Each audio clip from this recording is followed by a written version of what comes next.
चलो भाई, कल क्या कराया था? इवोल्यूशन का first lecture, basic basic introduction दिया। बताओ जल्दी, फटाफट फटाफट फटाफट करके। डाटा बहुत इंपॉर्टेंट है, डाटा बहुत इंपॉर्टेंट है। बिग बैंग थ्योरी कब हुई थी? यूनिवर्स की फॉर्मेशन कब हुई थी? बोलो जल्दी करके। कितने साल है वो? 20 मिलियन ईयर है। कितने मिलियन ईयर है वो? 20 मिलियन ईयर है। समझ में आ रही बात? अर्थ की फॉर्मेशन कब हुई थी? जल्दी बोलो। 4.5 मिलियन ईयर है। Very good. और लाइफ की फॉर्मेशन पहले कब हुई थी? सेल्यूलर थी कि नॉन सेल्यूलर थी? अबे मॉलिक्यूल आए थे, मॉलिक्यूल आए थे। 4 बिलियन ईयर है वो क्या थे? लिविंग मॉलिक्यूल आए थे। समझ में आ रही बात? उसके बाद में भैया जो आपके थे 3 बिलियन ईयर है वो क्या थी? First non cellular form of life थी। 2 बिलियन ईयर है वो क्या निकल गया था? सेल्यूलर फॉर्म ऑफ लाइफ निकल गया था। बोलो भाई, समझ में आ रही कि नहीं आ रही बात आपको? अरे दिक्कत है। उसके बाद में क्या है? उसके बाद से लगातार क्या चल रहा? इवोल्यूशन चल रहा। थ्योरीज बताओ फटाफट, कौन कौन सी पढ़ी थी? सबसे पहले थ्योरी ऑफ स्पेशल क्रिएशन। क्या बोला था? सब कुछ किसने बनाया? गॉड ने बनाया। धरती कितने साल पुरानी है? क्वेश्चन एनसीईआरटी में। बोलो भाई, 4000 साल पुरानी है। Very good. धरती कितने साल पुरानी है? 4000 साल पुरानी। और इसके अलावा की फीचर और था कि जो लाइफ आज आपको जैसे दिखाई पड़ रही वो हमेशा से ऐसी थी, उसमें कोई चेंज नहीं आया। उसके बाद में क्या पढ़ा? Theory of panspermia. स्पर्मिया का मतलब क्या है? स्पोर्स आए, किसी दूसरे प्लेनेट से लाइफ आए। इसको बहुत सारे साइंटिस्टों ने माना। तीसरी थ्योरी क्या थी भैया हमारी? Theory of spontaneous generation. कबू क्या हो गया?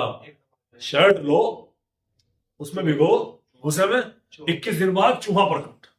शर्ट लो, उसमें भिगो, देखो जरा कौन है। शर्ट लो, उसमें भिगो, क्या बोलते हैं? जो नील नदी के किनारे हमारी मड वगैरह होती है।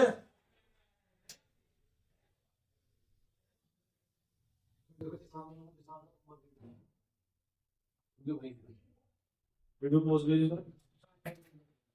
तेरे पास है। तो कौन सी थ्योरी थी भैया? शर्ट भिगो। अरे किसमें? नदी के किनारे। इसके बाद क्या निकलेगा? माइंड निकलेगा भाई। कोर्स के बारे में बात आई थी। डिस्कार्ड किसने किया? 3 साइंटिस्ट आए। नंबर 1 फ्रांसिस्को रेड्डी, नंबर 2 पे कौन था? स्प्लेंजियानी, नंबर 3 पे कौन था? Louis Pasteur. लुइस पास्चर ने क्या दिया? स्टार्ट में थ्योरी ऑफ एबायोजेनेसिस। लुइस पास्चर ने कंक्लूड किया कि life comes from pre existing life. बोलो भाई, समझ में आई कि नहीं ये बात? उसके बाद हमने क्या देखा? उसके बाद में हमने देखा कि अर्ली स्टेजेस ओपेरोन और हेल्डाने की थ्योरी के बारे में बात करी। ओपेरोन हेल्डाने का पूरी की पूरी कंडीशन की बात करी। केमिकल इवोल्यूशन पढ़ा, केमिकल इवोल्यूशन का एविडेंस, एसएल मिलर का एक्सपेरिमेंट और मीटोराइट जो होता है, जो उनका पिंड दूसरे प्लेनेट से आकर गिरते हैं, उसको एनालाइज करने पर पता लगा कि जो प्रोसेस यहाँ पर चला है वही सेम प्रोसेस क्या हुआ? वहीं पर हुआ है। तो ये कहना बहुत बड़ी मूर्खता होगी कि जीवन केवल और केवल कहाँ आया? वो जीवन केवल और केवल अर्थ के ऊपर ही आया। ये कहना एक मूर्खता नहीं, महामूर्खता होगा। समझ में आ रही बात? क्योंकि भाई जो प्रोसेस यहाँ पर चल रहा हो कहीं और भी चला ना यूनिवर्स में। यहाँ पर हमारी पूरी की पूरी गैलेक्सी ही इस यूनिवर्स में एक रेत के कण के समान है। तो हमारी अर्थ की क्या मिसाल? हमारी बात, हमारी अर्थ की क्या मिसाल? जब हमारी अर्थ की मिसाल नहीं है तो हमारी क्या मिसाल? यानी कि हमें तो रेत का कण भी कंसिडर। अबे भैया, जिस गोले में तुम रह रहे हो वो खुद एक रेत का कण है, तो हम क्या है? नहीं यार समझ बात? तो ये सारी चीजें कल हमने क्या कर ली थी? पढ़ी थी। फिर हमने पढ़ा कि भैया बायोलॉजिकल इवोल्यूशन में सबसे पहले कौन आए? प्रोटोबायोंट आए। प्रोटोबायोंट के अंदर ओपेरिन ने इसकी फॉर्म क्वास सर्विट्स के बारे में बात करी थी हरिवासा में। उसके बाद में यूबायोंट्स आए। यूबायोंट ने क्या किया? यूबायोंट कन्वर्ट हुए किसके अंदर भैया? आपके प्रोकैरियोटिक ऑर्गेनिज्म में हुए। प्रोकैरियोटिक में पहले कीमो हेटेरोट्रॉफिक ऑर्गेनिज्म आए, फिर कीमो ऑटोट्रॉफिक ऑर्गेनिज्म आए, फिर कुछ कीमो ऑटोट्रॉफिक में क्या हुआ? म्यूटेशन हुआ। उसमें म्यूटेशन से क्लोरोफिल मॉलिक्यूल की क्या होती है? फॉर्मेशन होती है। क्लोरोफिल मॉलिक्यूल फॉर्मेशन होते हैं, फोटोट्रॉफिक ऑर्गेनिज्म वहां पर बनने स्टार्ट हो गए। फर्स्ट ऑक्सीजनिक फोटोसिंथेटिक बैक्टीरिया कौन थे भाई? साइनोबैक्टीरिया, जिसे क्या बोलते हैं? Blue green algae. लास्ट कल की क्लास में हमने क्या कर लिया था? यहाँ तक बात कर ली थी। आज हम बात करेंगे केमिकल इवोल्यूशन है बेटा। म्यूटेशन का मतलब है जीन्स में चेंज होना। याद करो, इवोल्यूशन की डेफिनेशन में मैंने बताया था कि चेंज आना। हरी बात समझ? चेंज आ रहा है किसमें आता है? वो बेसिकली चेंज करता रहता है। वो चेंज आ रहा है सडन, अचानक। देखो इवोल्यूशन में वो सीक्वेंस से चेंज होगा। हरी बात समझ? मतलब वो होगा म्यूटेशन पॉजिटिव भी हो सकता है, नेगेटिव। म्यूटेशन चेंज हो गया कोई डीएनए में तो वो लिथल भी हो सकता है, उसकी जान भी जा सकती है। इवोल्यूशन में ऐसा नहीं होता। तो अगर ऐसा म्यूटेशन जो कि पॉजिटिव वैल्यू दे रहा है, जो कि किसी चीज को अच्छा बढ़ा रहा है, जैसे कोई तुक्के से गलती से काम हो जाता है वो सही हो गया, ठीक है ना, तो वो क्या है? वो इवोल्यूशन के अंदर कंसिडर किया जाता है। अदरवाइज म्यूटेशन आना हार्मफुल इन नेचर यूजुअली, ठीक है। जो जीन के अंदर म्यूटेशन है वो क्या होता है? वो आपके हार्मफुल होता है। कैंसर है जीन के म्यूटेशन से होता है। हमारी बात समझ? तो कुछ भी हो सकता है। तो आज हम बात करें बेटा इवोल्यूशन के अंदर एविडेंस ऑफ इवोल्यूशन। भैया हमने कल बात करी थी कि केमिकल इवोल्यूशन का एविडेंस के बारे में करी थी क्या? हमने कहा था कि सर केमिकल इवोल्यूशन हुआ है या नहीं हुआ है, ये चीज हमें देखनी है। तो आज हम बात करेंगे कि केमिकल के बारे में तो बता दी थी। एसएल मिलर का एक्सपेरिमेंट था, 18 दिन के चला था। सिमुलेशन एक्सपेरिमेंट था, उसके तहत उसने क्या बताया था कि जो हमारे सिंपल ऑर्गेनिक कंपाउंड थे उनकी फॉर्मेशन वहां पर हो गई थी। ग्लाइसिन हुआ, अमीनो एसिड बना, एलेनिन हुआ, उसके अलावा कुछ शुगर बनी, कार्बन आपके बने, फैटी एसिड स्पीशीज भी बना ली वहां पर और लंबे समय तक रखा तो वहां पर पॉलीसेकेराइड की भी फॉर्मेशन यानी कि आपके पॉलीमर्स की फॉर्मेशन बनती हुई नजर आ रही थी। ठीक है, तो इसने प्रूफ क्या किया कि हाँ भाई केमिकल प्रूफ जो तुम कह रहे कि कार्बन हाइड्रोजन इससे एटम से मॉलिक्यूल मॉलिक्यूल से कंपाउंड बने, ये तो प्रूफ हो गया। अब सवाल ये कि तुम बायोलॉजिकल इवोल्यूशन की बात कर रहे हैं कि भैया इस ऑर्गेनिज्म से ये बना, इस ऑर्गेनिज्म से ये बना, तो क्या इस बात का भी कोई एविडेंस है आपके पास में? इवोल्यूशन हुआ है क्या, ये बात तुम हवा में कह रहे हो, क्या वाकई में इसका कोई प्रमाण है? समझ में आ रही बात? क्या वाकई में तुम कोई एविडेंस रखते हो क्या? तो उसके बाद में हमारे पास में मैंने एनसीईआरटी से सारे के सारे एविडेंसेस को लिस्ट आउट किया है और ये हमारे पास में 7-8 तरह के क्या है भाई एविडेंसेस है। ठीक है, सबसे पहला एविडेंस आता है पैलेंटोलॉजिकल एविडेंस। सबसे पहला कौन सा एविडेंस आता है भाई? पैलेंटोलॉजिकल एविडेंस होता है। पैलेंटोलॉजी का मतलब फॉसिल्स वगैरह से रिलेटेड होता है। उसके अलावा मॉर्फोलॉजिकल और एनाटॉमिकल एविडेंस जो कि स्ट्रक्चर से रिलेटेड होता है, मोस्ट इंपोर्टेंट है, सबसे ज्यादा क्वेश्चन इसी में से आएंगे। फिर वेस्टिजियल ऑर्गन्स, कुछ ऑर्गन ऐसे हैं हमारी बॉडी में जो कि क्या होते हैं भैया हमारे, जो कि हमारी बॉडी में रिड्यूस हो चुके हैं, जैसे कि अपेंडिक्स से कोई काम नहीं, रिड्यूस हो गया हमारी भाषा में। कुछ होता है एटेविज्म। एटेविज्म का मतलब क्या है? एटेविज्म का मतलब ये है कि कोई कैरेक्टर ऐसा उभर के आ जाना जो पहले खत्म हो गया अब एकदम से आ गया। समझ में आ रही बात? पढ़ेगा आप इसमें।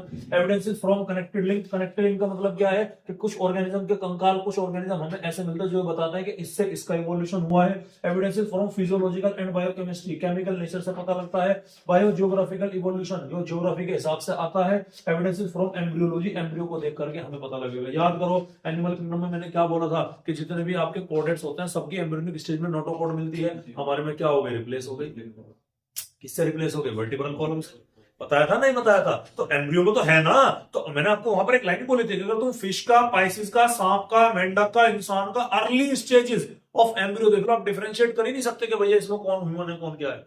समझ में आ रही बात? अगर आपको अर्ली स्टेजेस ऑफ एम्ब्रियो की दिखा दे तो आप लोगों को सर समझ में नहीं आ रहा, तो सारे एक जैसे ही हैं लगभग ऑलमोस्ट करके। ठीक है, तो याद रखना है आपको ये एविडेंस। सबसे पहला एविडेंस क्या आता है भैया? सबसे पहला एविडेंस आता है भाई हमारा पैलेंटोलॉजिकल एविडेंसेस। तो पैलेंटोलॉजी का मतलब क्या है? जो हमारे फॉसिल्स होते हैं, जो हमारे कंकाल होते हैं, जो हमारे जीवाश्म होते हैं, जीवों के अंश होते हैं जो बचे हुए हैं, प्लांट हो चाहे एनिमल्स हो, उनके जो कंकाल प्लांट के, एनिमल के हमें मिलते हैं उसको हम क्या बोलते हैं? फॉसिल्स बोलते हैं। और उनकी स्टडी को क्या बोलते हैं? पैलेंटोलॉजी बोला जाता है। ठीक है, तो फॉसिल्स बेसिकली क्या है? जो हमारे पास्ट में, जो पूर्व में रहने वाले कई सारे ऑर्गेनिजम्स थे जिनके इंप्रेशन, जिनके क्या है निशान मिले, कुछ हड्डियां मिली, कुछ निशान मिली, अलग अलग टाइप के कुछ ना कुछ इंप्रेशन मिले। वो इंप्रेशन कहां है? रॉक्स के अंदर आपको दिखाई पड़ते हैं। कहां है भैया? जमीन के अंदर मिलेगा ना, रॉक्स के अंदर आपको दिखाई पड़ते हैं। ये सबसे ज्यादा सटीक, सबसे ज्यादा ऑर्गेनिक इवोल्यूशन को सपोर्ट देने वाले, सबसे मोस्ट मतलब क्या वो ऑथेंटिक अगर प्रूफ हम की बात करते ही करते हैं। सामने दिख रहा ना, हमने कहा डायनासोर थे, कैसे पता लगा भाई? क्या किसी को कोई वही आई क्या? नहीं ना, लेकिन सामने मौजूद थे। अरे थे नहीं थे? क्या थे भाई? सामने।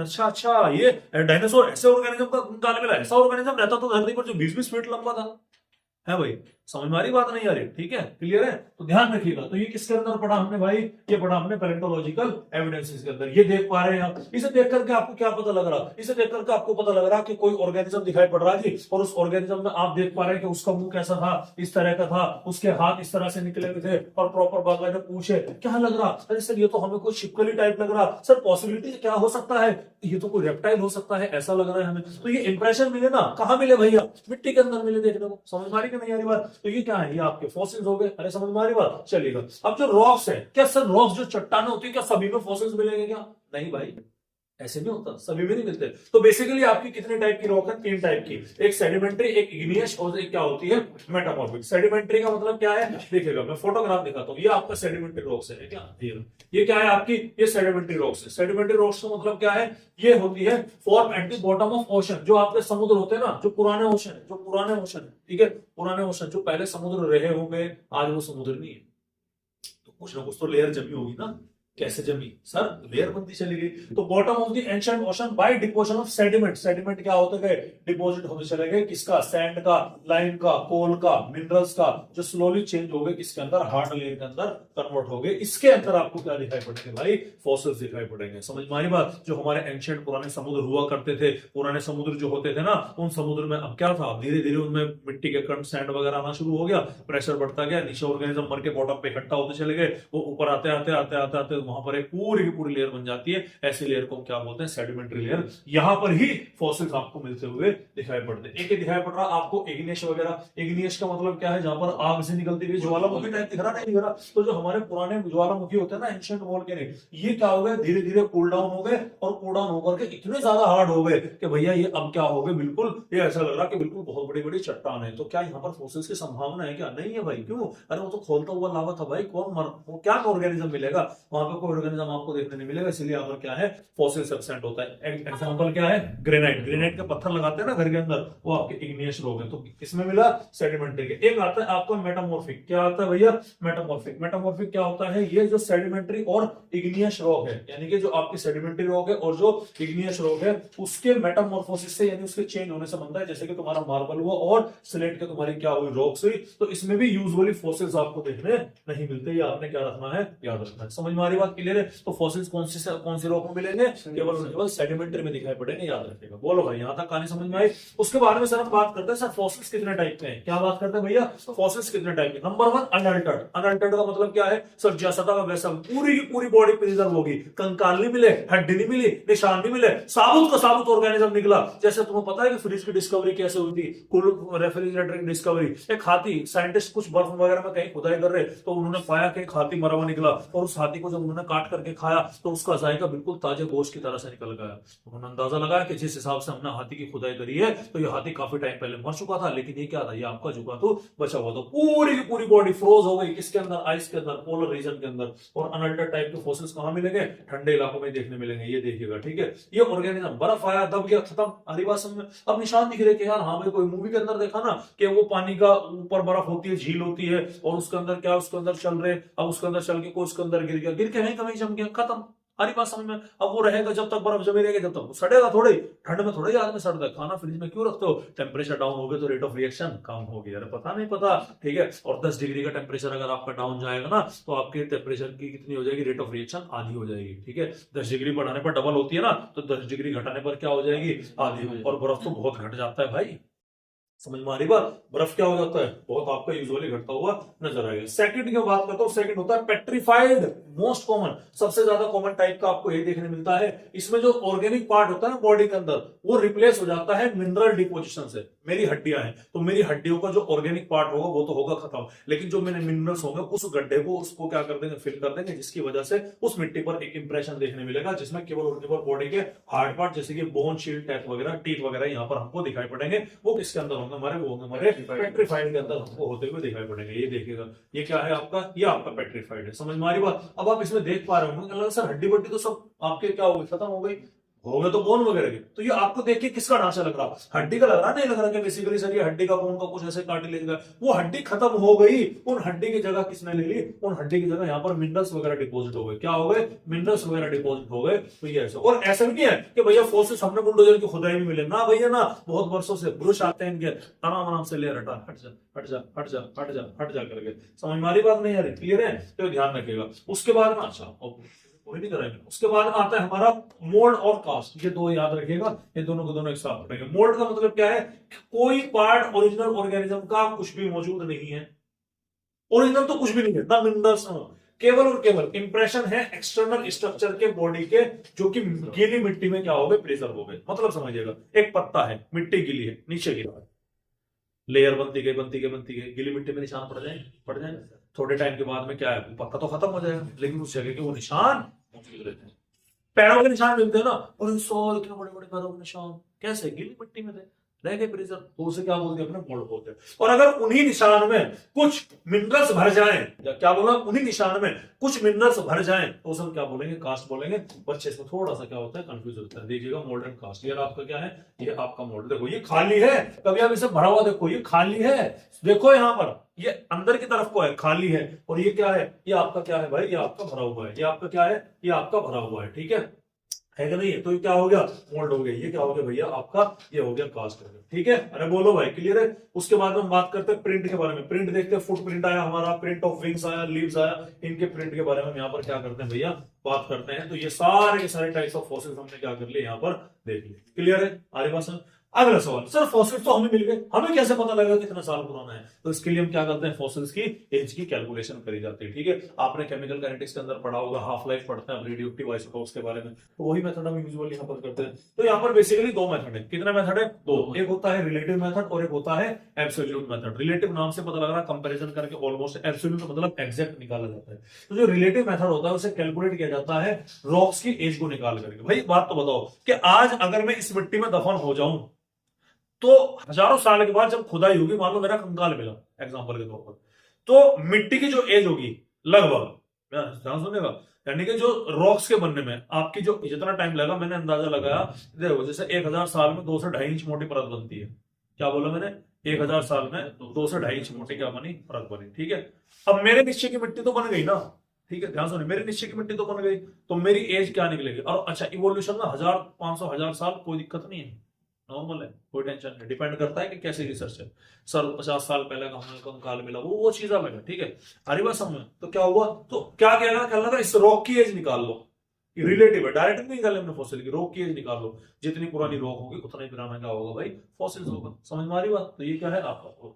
सेकंड आता है आपका एब्सोल्यूट मेथड। सेकंड में क्या है? एब्सोल्यूट, इसमें कई सारे मेथड है, जैसे कि लेड मेथड हुआ, रेडियोएक्टिव कार्बन मेथड का हम यूज करते हैं, पोटेशियम आर्गन मेथड का यूज करते हैं, और आजकल बड़ा कॉमनली यूज हो रहा है इलेक्ट्रॉन स्पिन रेजोनेंस मेथड। इसका भी क्या करते हैं भाई? यूज करते हैं। यहाँ पर हम हाफ लाइफ कैलकुलेट करते हैं। किनके बारे में हाफ लाइफ कैलकुलेट करते हैं भैया? हम जो हमारे ऑर्गेनिज्म होते हैं उनके बारे में। बोलो भाई, यहां तक कहानी समझ में आएगी नहीं है? तो ये हमारा पहला एविडेंस था, जिसका नाम क्या था? Palaeontological evidence. क्या नाम था भाई? Palaeontological evidence. इसको हमने यहाँ पर क्या कर लिया? देख लिया। सेकंड हम बात करते हैं मॉर्फोलॉजिकल और एनाटॉमिकल। सर नाम से पता लग रहा, morphology external structure, anatomy internal structure. इनके स्ट्रक्चर देख करके हमें क्या हो रहा है भैया? चीजों को जानकारी मिल रही, हमें पता लग रहा कि यहाँ पर मॉर्फोलॉजी क्या है, एनाटॉमिकल। तो एनाटॉमिकल स्ट्रक्चर के बारे में बात करेंगे। सबसे पहले एनाटॉमी में दो टर्म पढ़ेंगे हम, एक पढ़ेंगे होमोलॉजी, एक पढ़ेंगे एनालॉजी। आरी बात समझ? चलिए, एक क्या पढ़ेंगे भाई? होमोलॉजी, और एक क्या पढ़ेंगे हम यहाँ पर? एनालॉजी पढ़ेंगे। चलिए, तो होमो का मतलब क्या होगा भैया? सेम, याद रखिएगा। होमो का मतलब क्या है यहाँ पर? होमो का मतलब है सेम, और एना का मतलब क्या होगा यहाँ पर? डिफरेंट है, बेसिक। ठीक है, तो होमोलॉगी ऐसे ऑर्गेनिज्म है जिनका ओरिजिन क्या हुआ भाई? जिनका ओरिजिन होता है सेम। क्या हुआ? जिनका ओरिजिन क्या हुआ? सेम हुआ, लेकिन उनका फंक्शन क्या होगा?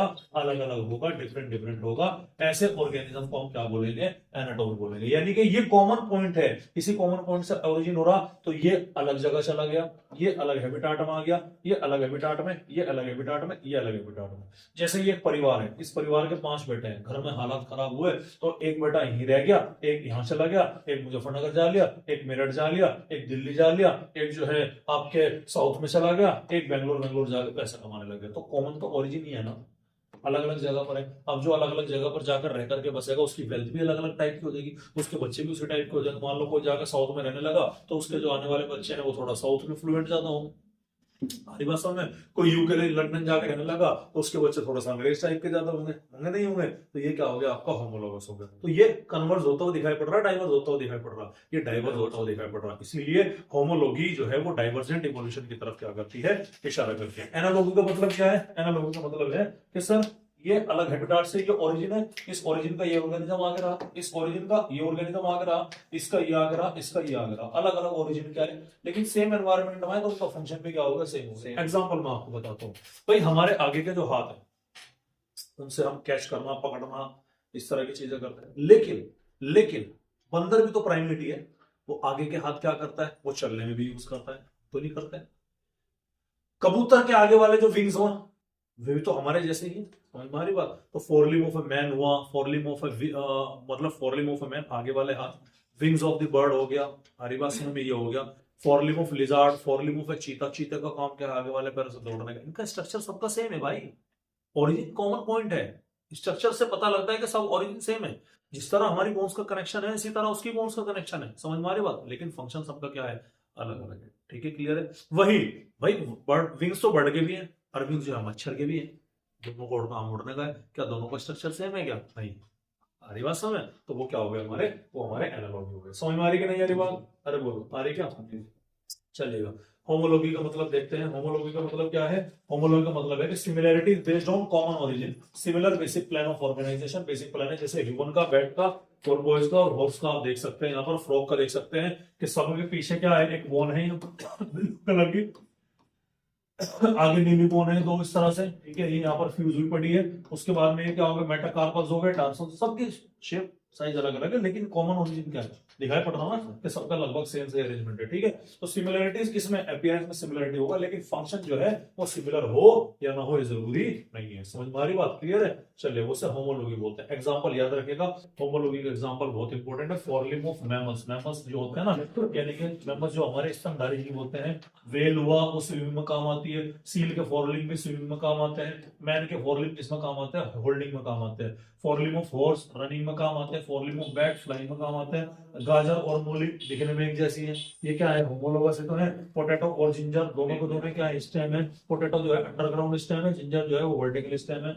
हॉर्स और बोगेनविलिया, हमारी बात सुनो, बोगेनविलिया लाल से फूल नहीं होते हुए, अबे लाल से फूल घर में लग जाओ सजाने वाले, वो उसके कांटे और कुकुरबिट्स, यानी कि जो आपके बेल बेल होती है, कद्दू खीरा ककड़ी, उनकी जो बेल होती है वो सब के सब आपके ये दिखाई पड़ रहा है, आपके थॉर्न्स ऑफ बोगेनविलिया है, ठीक है, और ये कुकुरबिटा है। दोनों की ओरिजिन देख लीजिएगा, ओरिजिन कॉमन है हमारी बात सुनो। उसके अलावा हम बात करते हैं भाई एनालॉगी के बारे में। एनालॉगी का मतलब क्या है, सिमिलैरिटी है फंक्शन में। क्या है भैया फंक्शन में सिमिलैरिटी, भैया जब वो पानी में आके रहने लगा तो पानी में तो व्हेल भी है, मैमल है, और पानी में शार्क भी है, वो क्या है, वो फिश है। तो दोनों का तो ओरिजिन अलग अलग हो गया ना। हमारी बात समझ, पानी में ऑक्टोपस भी है, पानी में रेप्टाइल भी है, तो ओरिजिन तो अलग अलग हो गया ना। तो ऑर्गेनिज्म क्या है भैया, जिनका फंक्शन सिमिलर है, किसकी वजह से, एनवायरमेंटल कंडीशन सिमिलर की वजह से ओरिजिन जो है ऑर्गन्स का वो क्या है, वो आपका अलग होता है, तो वो क्या कहलाया जाएगा हमारा, वो आपका एनालॉगी कहलाया जाएगा। एग्जांपल देखिएगा, एग्जांपल मैंने आपको बताया कि विंग्स ऑफ बैट है, चमगादड़ के पंख, बर्ड के पंख, ये एनालॉगस है। हमारी बात समझ में क्लियर है, ठीक है। मतलब ये दोनों तो होमोलोगस हैं, चमगादड़ के और बर्ड के तो दोनों आपस के क्या होमोलोगस हैं, लेकिन इंसेक्ट से क्या होंगे, ये एनालॉगस होंगे, ठीक है। उसके अलावा पोटैटो और स्वीट पोटैटो, आलू और मीठा आलू, अबे ये रूट है, ये क्या है, स्टेम है, यार मॉर्फोलॉजी पढ़ा था। ऑक्टोपस की आइज और हमारी आइज, हमारी बात समझ में।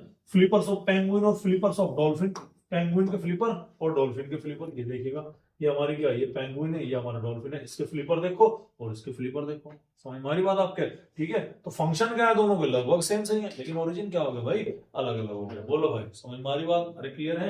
चलिए, होमोलॉगी शो डाइवर्जेंट इवोल्यूशन, जबकि एनालॉगी शो कन्वर्जेंट इवोल्यूशन। ये मैंने अभी अभी आपको बता दिया कि होमोलॉगी में एक ही ओरिजिन से अलग अलग जाएंगे तो इसे फैलना बोलते हैं, डाइवर्जेंट बोलेंगे। एक ही जगह से आगे सारे के सारे एक जगह पर कन्वर्ज हो रहे हैं, उसे हम क्या बोलेंगे, कन्वर्जेंट इवोल्यूशन के नाम से जाना जाएगा। तीसरा आता है हमारा, अच्छा डाइवर्जेंट इवोल्यूशन पढ़ लो, चलो क्या है, ये डिटेल दे रखी कि इवोल्यूशन फ्रॉम कॉमन एंसेस्टर, उधर क्या बोले, मतलब डाइवर्जेंट। ये हमारा कॉमन एंसेस्टर है, ये इधर गया, ये इधर गया, ये इधर गया, ये इधर गया, ये इधर गया, ठीक है। इसको हम एडेप्टिव रेडिएशन के नाम से भी जानते हैं। रेडिएट हो रहा ना, एडेप्टिव रेडिएशन, एडेप्टेशन से क्या हुआ, रेडिएशन हुआ, जाना था तो कुछ क्या लगा, यस सर बोला, ठीक है, क्लियर है। Are species which have diverge, diverge का मतलब है जो फैल गई अपने ओरिजिन के बाद में, from common ancestor giving rise to new species adapted to new habitat. मैंने बोला ना कि वो अलग अलग माहौल में जाएगी तो अलग अलग तरह से होगी, तो अलग अलग था। मान लो फिर में वो ये कोई इंग्लैंड लंदन चले गए जिसके बच्चे, और वो एक भाई भाई गाँव में ही रह गया, तो वो लंदन वाले बच्चे गाँव का यू गरीब, पसीना आ रहा तुम्हारे में, हमें बर्दाश्त नहीं हो रही, हमें पोलन से डस्ट से एलर्जी है, करेंगे नहीं करेंगे, तो अलग स्पीसीज हो गए, मतलब स्पीसीज अभी तो हम तो ह्यूमन ही है, ठीक है, लेकिन ऐसा अगर लाखों करोड़ों साल तक चल रहा तो क्या पता वो नई स्पीसीज बन जाए। हरी बात समझ में, ठीक है, ध्यान रखिएगा। जैसे कि हमारा मार्सुपियल्स रेडिएशन इन ऑस्ट्रेलिया, जो हमारे मार्सुपियल्स होता है ना ऑस्ट्रेलिया में, उसके बारे में, और डार्विन की जो फिंचेस होती है उसके बारे में, ठीक है। इसमें डायग्राम ऐड होगा, हाँ ये देखिएगा, ठीक है, देखिएगा डाइवर्जेंट इवोल्यूशन देखिएगा। ये आपका क्या है, ये आपका डॉग स्पीसीज है, ठीक है, एक वॉल्फ है, भेड़िया है, हरी बात समझ में। ये भेड़िया अलग हैबिटेट में गया तो अलग तरह का डॉग बन गया, ये अलग हैबिटेट में गया, ये अलग तरह का डॉग बन गया, ये अलग में गया अलग तरह का डॉग बन गया, ये अलग में गया अलग तरह का, तो है तो ओरिजिन क्या है, भेड़िया से ही हो ना, सारे के सारे अलग अलग हो गए, तभी 4 स्पीसीज अलग अलग हो गए ना। इसी तरह से क्या है आपका, इसी तरह से आपसे ये होता है पिलियोहिप्पस होता है, पिलियोहिप्पस हॉर्स का एंसेस्टर, घोड़े का एंसेस्टर था, उसके एंसेस्टर से कुछ आपके क्या बने, कुछ आपके ये लोग, कुछ ये लोग, कुछ आपके ज़ेब्रा।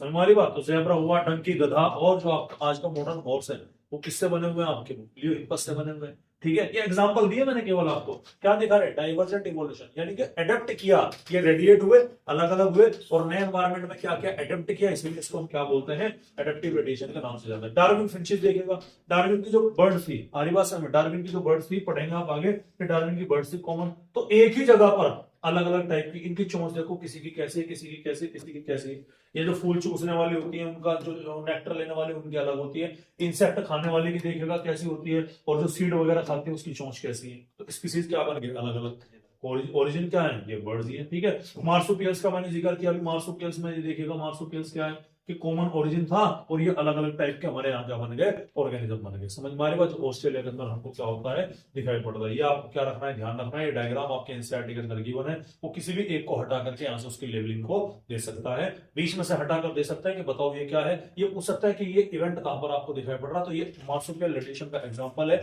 मार्सुपियल्स यानी कि जो हमारे अफ्रीका के अंदर, उसमें सॉरी वहां पर पाए जाने वाले जीव है ऑस्ट्रेलिया के अंदर, ठीक है। क्लियर है। तो ये आपको क्या रखना है, आपको ध्यान रखना है, ठीक है। उसके बाद हम बात करते हैं कन्वर्जेंट इवोल्यूशन। कन्वर्जेंट जो अलग अलग जगह से आकर कन्वर्ट हुए वो एडेप्टिव रेडिएशन थे, तो इनको क्या बोलेंगे, एडेप्टिव कन्वर्जेंस बोलेंगे। एक जगह आए, आकर के कन्वर्ट हुए और एडेप्टेशन उन्होंने उस एनवायरनमेंट के अकॉर्डिंग कर ली, और सिमिलर एडेप्टिव कंडीशन देखने मिली। भाई पानी के अंदर गया तो पानी के अंदर रहने वाले सारे ऑर्गेनिज्म के फीचर्स लगभग एक जैसे सही है।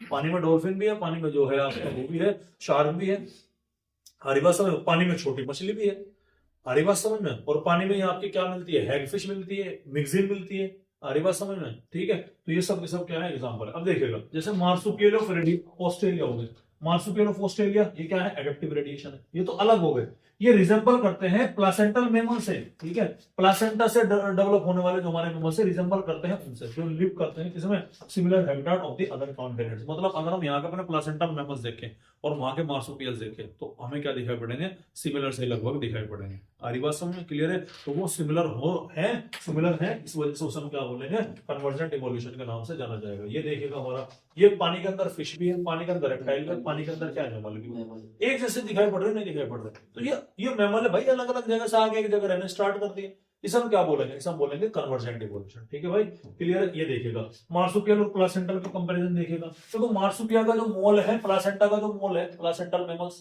प्लासेंटा जिनके मतलब कनेक्ट रहते हैं, आरी बात समझ में, ठीक है। क्लियर है। जो हमारे क्या करते हैं बेसिकली, प्लासेंटा का मतलब होता है कि जिसमें बच्चा जो है माँ के गर्भ में प्लासेंटा से जुड़ा रहता है, और बाद में प्लासेंटा को कट करके, प्लासेंटा को हटा करके बच्चे का बर्थ होता है, ठीक है। जबकि मार्सुपियल्स में बेसिकली क्या है, मार्सुपियल में बेसिकली मतलब ये होते हैं कि वो आपके क्या करते हैं कि वो आपके प्लासेंटा से अटैच नहीं होते, वो आपके अटैच, कंगारू के पेट से निकलता है ना बच्चा, वो पेट में छिपा रहता है आपके, वो तो वो प्लासेंटा से यूजुअली अटैच नहीं होते, बस इतना डिफरेंस आता है, ठीक है। मदर की बॉडी से एक पाउच लाइक स्ट्रक्चर में निकल जाएंगे, बस इतना फर्क आता है। तो आप देखिएगा ये मार्सुपियल का मोल है, और ये कहाँ का है, प्लासेंटा का है। दोनों लगभग एक जैसे ही है। मार्सुपियल का माउस है, ये प्लासेंटल माउस है। मार्सुपियल का लेमूर है, ये हमारा स्पॉटेड कस्कस होता है, आरी बात समझ में, ठीक है। ये टेस्मेनियन टाइगर कैट है, ये देखिएगा टेस्मेनियन वोल्फ देखिएगा, और ये नॉर्मल वोल्फ देखिएगा हमारा। समझ में आ रही बात नहीं आ रही। ये सब के सब क्या है, सब के सब देखो, ये सारे के सारे ये तो क्या है, एडेप्टिव रेडिएशन है। ये क्या है, ये भी एडेप्टिव रेडिएशन है। ये दोनों को दोनों आपस में क्या है, ये आपके कन्वर्जेंट इवोल्यूशन को शो करेंगे, एडेप्टिव कन्वर्जेंस होंगे, याद रखिएगा, ठीक है। उसके बाद हम बात करते हैं evidences from vestigial organ. Sir जो हमारे वेस्टिजियल ऑर्गन है ना, लेमार्क ने इसके बारे में बात बताई थी कि जो ऑर्गन हमारी बॉडी में यूज नहीं हो रहे वो क्या हो जाएंगे, खत्म हो जाएंगे। तो लेमार्क ने क्या बोला, देखो वेस्टिजियल ऑर्गन ऐसा ऑर्गन है जो हमारी बॉडी में रिड्यूस फॉर्म में मौजूद है लेकिन बहुत रिड्यूस फॉर्म में, उनका कोई काम हमारी बॉडी में नहीं है, ठीक है। कुछ अंश बचे हुए हैं उस ऑर्गन के, जैसे अपेंडिक्स हमारी बॉडी में कोई काम नहीं है, तो हाईली रिड्यूस हो गया, हमारी बात समझ में क्लियर है। तो उनके रिमेन्स बचते हैं ऑर्गन के जो कंप्लीट थे, फंक्शनल थे हमारे पूर्वजों में, लेकिन हमारे अंदर नहीं है। लेकिन जैसे ह्यूमन के अंदर लेस बॉडी है, ठीक है, मैन हमारी बॉडी पे ऊपर जो मतलब ह्यूमन के अंदर देखो, हमारे जो पूर्वज उनके बहुत ज्यादा हेयर्स थे, बहुत ज्यादा हेयर्स थे, और हमारे पास में हेयर उनके मुकाबले में क्या है, काफी कम, और धीरे धीरे और कम होने लग रहे नहीं होने लग रहे, ठीक है। उसके अलावा मेमोरी ग्लैंड होती है भैया ह्यूमंस के अंदर। आपको क्या लगता है, जितने भी आप मैमल देखिएगा ज्यादातर के 4, 12, 8 इस तरह से ब्रेस्ट मिलते हैं, लेकिन ह्यूमन की फीमेल के कुल कितने हैं, 2। हमारी बात समझ में, इसका एग्जांपल हो गया अपेंडिक्स, हो गया निक्टिएटिंग मेम्ब्रेन, हमारी बात समझ में, निक्टिएटिंग को हमारे बीच में लाल लाल सी है ना, यहाँ से ये कवर है हमारे, निक्टिएटिंग मेम्ब्रेन होती है। एब्डोमिनल मसल्स, अबे जो एब्डोमिनल जो पैक एब्स बनाते हो ना, ये वेस्टिजियल ऑर्गन है हमारी बॉडी का, इसका कोई बेनिफिट नहीं है, कोई काम नहीं, हमारी बॉडी में कोई यूज नहीं हो रहा इसका, समझ में आ रही बात। इसीलिए क्या होती जा रही है, वेस्टिजियल ऑर्गन है। इसीलिए बहुत लोगों को तुमने सुना होगा, सर मैंने बहुत कोशिश कर ली, मेरे एब्स नहीं बन रहे, कल लगा स्टेरॉइड उसमें, भाई वो वेस्टिजियल है, वो खत्म होने लग रही है, तो ठीक है कोरों की बनने की जरूरत नहीं, तेरी भी बने, समझ में आ रही बात। तो ये अपना क्या रखना, ध्यान रखना। उसके बाद में आता है एविडेंस फ्रॉम एटमिज्म। एटमिज्म ऐसे ऑर्गन है जिनके अब रिमेन्स भी नहीं रहे, वेस्टिजियल के रिमेन्स है और एटेविज्म में पुराने कैरेक्टर थे उभर के आ गए। जैसे मेल के अंदर 2 मेमोरी ग्लैंड नहीं थे, 2 से ज्यादा थे, तो कहीं कहीं मेल ऐसे होते हैं, कहीं कहीं फीमेल ऐसे होते हैं जिनके 2 से ज्यादा ब्रेस्ट हो जाती है, 2 से ज्यादा निप्पल हो जाते हैं मेल के अंदर। हमारी बात समझ, जैसे टेल पूंछ थी पहले ह्यूमन के, अब नहीं है, समझ में आ रही बात। तो ये क्या है, अपना ध्यान रखिएगा। अब सोचो मेरे पूंछ होती कैसा लगा था, पूंछ यहाँ अड़ी फिरती, अड़ी फिरती, मैं ऐसे जाता पूंछ अड़ती, फिर मैं पूंछ को ऐसे करता, तुम बैठ पाते भी ना पूंछ से नहीं। हाँ तो भैया हर चीज का अपना, ठीक है। समटाइम्स कुछ इंडिविजुअल में, जैसे कि हमारे कोई कई सारे कैरेक्टर सडनली ऐसे अपीयर हो गए जो हमारे एंसेस्टर में मौजूद थे, हम में नहीं थे, और पूरा का पूरा डेवलपमेंट के दौरान वे क्या हो गए, खत्म हो गए। जैसे human with tail, additional mammary gland in humans, pointed canine tooth, ये किल्ले आदिवास है, ये धीरे धीरे खत्म होते जा रही है हमारी। कुछ वैसे बिल्कुल नुकीले होते हैं, बड़ा खतरनाक टाइप के, ये तो वैम्पायर सा लग रहा है, कहते हैं नहीं कहते हैं। तो इसको क्या रखना है भैया, आपने ध्यान रखना है। ये क्या हो गया, हमारा एटेविज्म हो गया। कनेक्टेड लिंक का मतलब है, कनेक्टेड लिंक का मतलब है कि जो 2 ऑर्गेनिज्म में कनेक्ट करेंगे। जैसे virus, connected link between living and non living. जैसे कैसे हुई है, बॉडी के बाहर नॉन लिविंग है, बॉडी के अंदर जाके लिविंग हो गया ना कनेक्टेड लिंक। उसके बाद में यूक्लिना, प्लांट और एनिमल के बीच में क्लोरोफिल भी है, हेटेरोट्रॉफिक मोड ऑफ न्यूट्रिशन भी शो करता है, याद आया, प्लांट लाइक प्रोटिस्टा के अंदर पढ़ाया था। नियोपिलाना, एनिलिडा और मोलस्का के बीच का कनेक्टेड लिंक है। पेरिप्लैनेटस, ये आपके ऑर्थ्रोपोडा और एनिलिडा के बीच का कनेक्टेड लिंक है, ठीक है। प्रोटोप्टेरस, ये आपके लंगफिश जिसे हम बोलते हैं, बिटवीन फिश और एम्फीबियंस के बीच का कनेक्टेड लिंक है। प्लेटिपस और एकिडना, ये अंडे देने वाले क्या है भैया, वो होते हैं मैमल्स होते हैं, ये बर्ड्स के, रेप्टाइल्स और मैमल्स के बीच का कनेक्टेड लिंक है। आर्कियोप्टेरिक्स रेप्टाइल्स के और एल्स के बीच का कनेक्टेड लिंक होते हैं। ये आपने क्या रखना है भैया, ये आपने ध्यान रखना है। अरे बोलो भाई, तुम्हारी की नहीं आई बात। उसके बाद में आते हैं evidences from physiology and biochemistry. Physiology और बायोकेमिस्ट्री, फिजियोलॉजी मतलब उनके फंक्शन के, बायोकेमिस्ट्री उनके आपके केमिकल कंपोजिशन से पता लगाया जाता है। तो कई सारे ऑर्गेनिज्म शोज करते हैं सिमिलैरिटी इन फिजियोलॉजी और बायोकेमिस्ट्री के अंदर। कई सारे ऑर्गेनिज्म के अंदर एंजाइम सेम मिलेंगे, एटीपी का अरेंजमेंट, एटीपी का कंजम्पशन, एटीपी का structure, ATP consumption of energy सब सेम मिलेगा। हार्मोन सेम मिलते हैं, ब्लड वगैरह आपको दिखाई पड़ता है। अरे जैसा हमारा मंकी का है, RH positive factor, RH positive negative कहां से, मंकी से लिया गया। अरे जेसस मंकी से लिया गया, वहीं से तो आरएच आया, वही है ना। कुछ ना कुछ तो क्या है, मतलब कुछ ना कुछ तो कनेक्शन जरूर है, ठीक है, क्लियर है।